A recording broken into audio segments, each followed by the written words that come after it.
తెలుగుదేశం అయితే 4 ఉద్యోగాలు ఇచ్చిన 4 లక్షల ఉద్యోగాలకు తగ్గట్టుగా ప్రచారం చేసుకుని వాళ్ళకి చేతొచ్చు. ఇప్పుడు మొన్న ఎంత చెప్పారు, ఏదో మొత్తం కలిపితే 6,000 కానిస్టేబుల్, ఈ 18,000, ఈ 2 కాకుండా ఇప్పుడు నిన్న కాక మొన్న చెప్పినటువంటిది చాలా తక్కువ జాబ్స్. కానీ మేము చూసారా జాబ్ క్యాలెండర్ ఇస్తాం, మరి 18,000 ఉద్యోగాలు ఆర్టీసీ ఏమైపోయినాయి. అదే సందర్భంలో అనేక ఉద్యోగాలు పీకేశారు కదా, అవన్నీ ఏమైపోయినాయి, అంగన్వాడీలు వీటిట్లో వాటిట్లో అవన్నీ ఏమైపోయినాయి. అంటే అది ఒక స్ట్రాటజీ ఉంటుంది, వీళ్ళకి అది లేదు.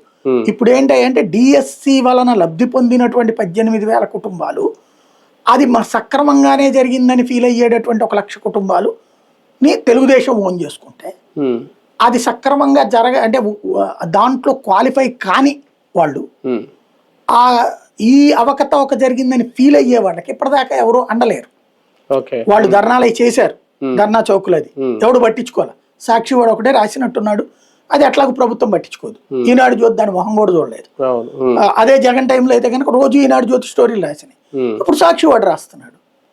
కాబట్టి ఆ అసంతృప్తవాదులందరికీ ఒక వేదిక అది ఇప్పుడు డిఎస్సి ఫైట్ వీళ్ళది, అంతకుమించింది. వైసీపీ దాన్ని ఒక రకంగా మైలు తెచ్చుకునే ప్రయత్నం అయితే గట్టిగా చేస్తుంది.